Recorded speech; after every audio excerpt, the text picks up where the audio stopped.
अ, मैंने आपको second chapter में force and law of motion में, ठीक है, मैंने आपको फर्स्ट लॉ तक बता दिया था।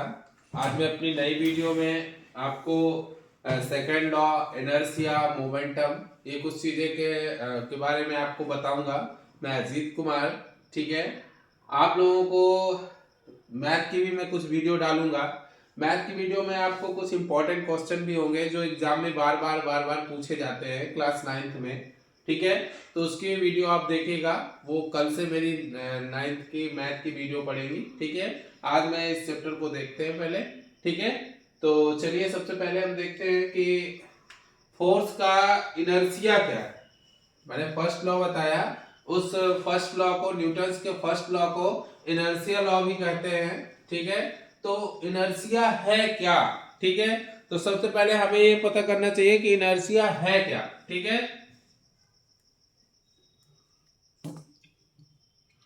इनर्शिया क्या है, ठीक है। स्पेलिंग आपको समझ में आ रही हो, ठीक है, ये लिखी है। तो इनर्शिया क्या है, ठीक है। तो सबसे पहले आप याद रखिए कि इनर्शिया एक तरह की कोई प्रॉपर्टी है जो किस हर ऑब्जेक्ट में होती है। कितने भी ऑब्जेक्ट हो, सारे ऑब्जेक्टों में इनर्शिया प्रेजेंट होती है, ठीक है। तो ये एक तरीके का हम कह सकते हैं फोर्स भी है, ठीक है। जैसे या मोशन में है, any object, any object motion में है या रेस्ट में है, ठीक है। तो इन दोनों कंडीशन की वजह से ये इनर्शिया क्या होता है, प्रेजेंट हो जाता है, क्योंकि ऑब्जेक्ट तो पहले से प्रेजेंट है वो, ठीक है। यदि कोई ऑब्जेक्ट रेस्ट है, रेस्ट की वजह से भी इनर्शिया लगता है। यदि कोई ऑब्जेक्ट मोशन है तो मोशन की वजह से भी इनर्शिया लगता है, ठीक है। इसी प्रकार डायरेक्शन की वजह से भी इनर्शिया लगता है, ओके। तो हम कह सकते हैं कि इनर्शिया एक तरीके का क्या है, टेंडेंसी ऑफ फोर्स कह दे, कुछ भी कह सकते हैं, पर लेकिन ये है एक तरह की प्रॉपर्टी। सबसे अच्छा ये है कि एक तरीके की प्रॉपर्टी है, ठीक है। इसकी मेन डेफिनेशन तो हम नहीं लिख सकते, हम यही कह सकते हैं इतना, जो रेस्ट और मोशन ऑब्जेक्ट में प्रेजेंट होती है, इनकी वजह से ये क्या होती है, उत्पन्न होती है, ठीक है, ये कह सकते हैं, ओके।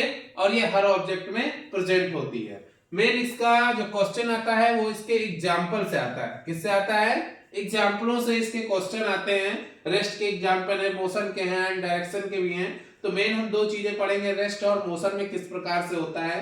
तो जब कोई ऑब्जेक्ट रेस्ट की वजह से इनर्शिया टेंडेंसी लाता है तो उसमें क्या होता है, रेस्ट ऑफ इनर्शिया होता है, ठीक है। जैसे मैं कोई मोटरसाइकिल है, कोई भी मोटरसाइकिल है, मैं उस पर रेस्ट पोजीशन पे खड़ी थी, और जैसे ही मैं उस पर एक्सीलेटर लेता हूं तो पीछे मेरे बैठा हुआ है या कोई भी इंसान बैठा हुआ है तो वो पीछे की ओर गिर जाता है। तो जब वो पीछे की ओर गिरता है, ठीक है, तो वहां पर कौन सा मोशन इनर्शिया होता है, रेस्ट वाला, यानी रेस्ट की वजह से उस पर इनर्शिया लगा है। और जब कोई ऑब्जेक्ट की वजह से चलता हुआ कोई ऑब्जेक्ट हो, अचानक ब्रेक लगा दिया जाए तो वहां पर मोशन की वजह से क्या है, इनर्शिया होती है, ठीक है। यानी वो आगे की ओर गिरेगा। जैसे चलती हुई बस में खड़े हैं और अचानक किसी ने, ड्राइवर ने क्या किया, ब्रेक लगा दिया, तो हम आगे की ओर गिर जाते हैं। तो ये क्या है, मोशन की वजह से इनर्शिया होती है, ठीक है। तो ये आपको इनर्शिया समझ में आ गया होगा। तो इसके कई सारे एग्जाम्पल हैं छोटे छोटे, ठीक है, जिसको हम क्या कर सकते हैं, रीड करेंगे। तो ये आपको बुक में मिल जाएंगे बहुत सारे एग्जाम्पल। जैसे हैमर वाला है कि जब उस पे लकड़ी डाली जाती है तो जमीन में ठोकने से वो नीचे की ओर चला जाता है, ठीक है। एक कंबल वाला क्वेश्चन है, जैसे आपके कंबल में बहुत सारी धूल हो, ठीक है, फिर उसमें हम डंडे से उसको क्या करें, हिट करें, तो डंडे के हिट करने से कंबल अलग हो जाता है, उसके डस्ट पार्टिकल हैं वो अलग हो जाते हैं। वो भी इनर्शिया का ही एक एग्जाम्पल है, ठीक है। तो ऐसे बहुत सारे इनर्शिया के एग्जाम्पल हैं, आप पढ़ते रहिएगा। यदि आपको नहीं आता है कोई एग्जाम्पल तो मुझे कमेंट बॉक्स में आप उस क्वेश्चन को पूछ सकते हैं, तो मैं दोबारा से आपको एक्सप्लेन कर दूंगा, ओके बेटा। तो चलिए, आप फर्स्ट लॉ हो गया था। अब सेकेंड लॉ क्या है, second law of motion, Newton का सेकेंड लॉ कह सकते हैं, ठीक है। न्यूटन का सेकेंड लॉ भी इसे कहते हैं, ठीक है। न्यूटन सेकेंड लॉ जब लिखिए ज्यादा अच्छा रहेगा, ठीक है। Newton second law, Newton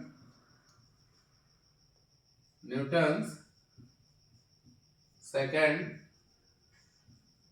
law, ठीक है। तो न्यूटन का सेकंड लॉ क्या है? तो न्यूटन के सेकंड लॉ में सबसे पहले हम देखेंगे, ठीक है। ये न्यूटन ने एक मतलब थ्योरी दी इस पे, मोमेंटम, इसको मेन इसमें क्या किया, मोमेंटम को लिया, ठीक है। इससे पहले हम मोमेंटम ये भी समझेंगे, पहले इसको देख लेते हैं, ठीक है। The rate of change of momentum is directly proportional to the, ठीक है, unbalanced force is called second law of motion. ये न्यूटन का सेकंड लॉ ऑफ मोशन कहलाता है, ठीक है। क्या कहलाता है? The rate of change of momentum directly proportional to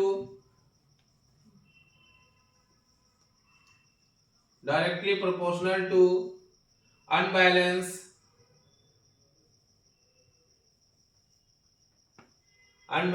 force is, ये क्या हो जाएगा? न्यूटन सेकंड लॉ की स्टेटमेंट थी, ठीक है।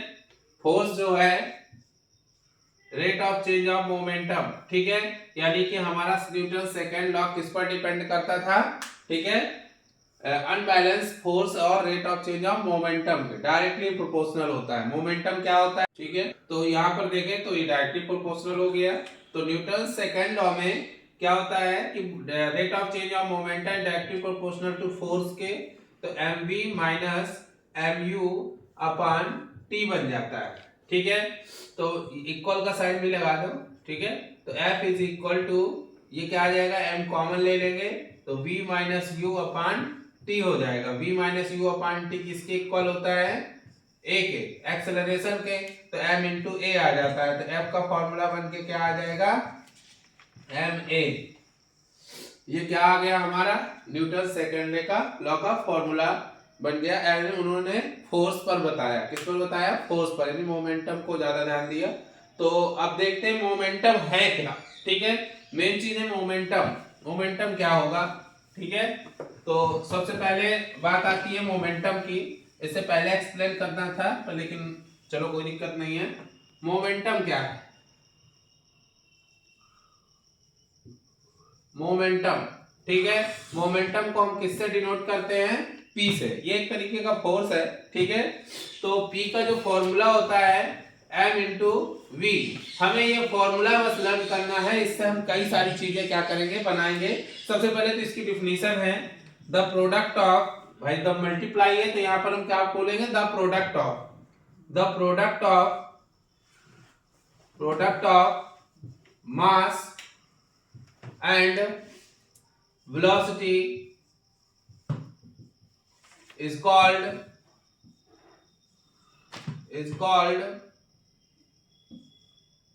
momentum, ठीक है। तो मोमेंटम हम किसको कहते हैं? यानी मास और वेलोसिटी के प्रोडक्ट को, इसलिए हम कह सकते हैं। क्लियर? तो the product of mass and velocity is called momentum. Clear? तो मोमेंटम किस पर डिपेंड करता है? मास पर और वेलोसिटी पर, ठीक है। तो यूनिट ऑफ मोमेंटम क्या बनेगी? यूनिट ऑफ मोमेंटम क्या हो जाएगी? ठीक है, मास की यूनिट क्या होती है? केजी, और वेलोसिटी की मीटर पर सेकंड। तो केजी मीटर पर सेकंड ये किसकी यूनिट बन जाएगी? मोमेंटम की। क्लियर? तो इस प्रकार से हम इसी फॉर्मूले से इसकी डिफिनीशन और इसकी यूनिट दोनों हम बना लेंगे। आया समझ कि नहीं आया? तो मोमेंटम की यूनिट और मोमेंटम की डिफिनीशन हम फॉर्मूले से ही बनाकर कर लेंगे। और मेन चीज है इसमें क्वेश्चन की, मोमेंटम कहते किसको? ठीक है, मोमेंटम कहते किसको? तो ये डिफिनीशन बता दी इसने कि किसको कहते हैं। पर पता कैसे करें कि यहां पर लग रहा है मोमेंटम? तो वो डिपेंड करता है मास पर। जैसे एक हाथी दौड़ रहा है, ठीक है, और एक हॉर्स दौड़ रहा है। एलिफेंट और हॉर्स दोनों दौड़ा दिए जाएं, रन करा दिए जाएं, तो बताइए सबसे ज्यादा मोमेंटम किस पर मिलेगा? तो स्वाभाविक सी बात है जिसका मास ज्यादा होगा, क्योंकि momentum is directly proportional to the mass. Momentum सबसे ज्यादा उसी में मिलेगा जिसका सबसे ज्यादा क्या होगा, मास होगा। ठीक है, क्या होगा, मास। जब जैसे एलिफेंट था तो एलिफेंट का मास ज्यादा है, हॉर्स का मास क्या है, कम है, तो मोमेंटम सबसे ज्यादा किस में मिलेगा, एलिफेंट में। ठीक है, ऐसे ही कई सारे एग्जांपल है, उसको बार बार आप पढ़िए बुक से, नहीं आए तो मुझसे आप क्वेश्चन करके पूछ सकते हैं कमेंट बॉक्स में। ओके बेटा, तो चलिए नेक्स्ट है थर्ड लॉ ऑफ मोशन। क्या है, Newton's third law. Newton's third law, Newton third law, Newton's third law.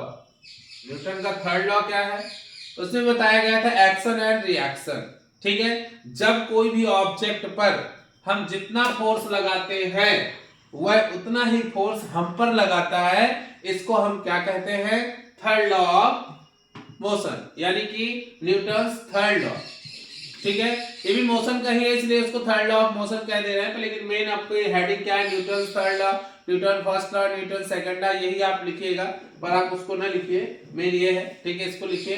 तो जब किसी भी ऑब्जेक्ट में हम क्या करते हैं, फोर्स लगाते हैं, तो वो भी हम पर उतना ही फोर्स लगा रहा है, तो वो क्या है, वहां पर एक्शन एंड रिएक्शन है। जैसे यहाँ पर एग्जांपल देखें कि जब हम किसी नाव से उतर रहे होते हैं, तो यदि हमारा पिछला पैर नाव में है, तो जैसे ही अगला पैर हमारा जमीन पर रखे, तो वो वाला पैर हमारा पिछला जो था, जो नाव में रखा था, वो नाव से हट जाना चाहिए। अदरवाइज यदि नहीं आप हटाते हैं, उसी वक्त पैर जमीन में रख देते हैं, तो एक फोर्स लगेगा जो उसको विपरीत दिशा में पीछे ढकेल देगा, और नाव आपकी क्या हो जाएगी, पीछे चली जाएगी, और आपके पैर फैलेंगे, आप गिर जाएंगे।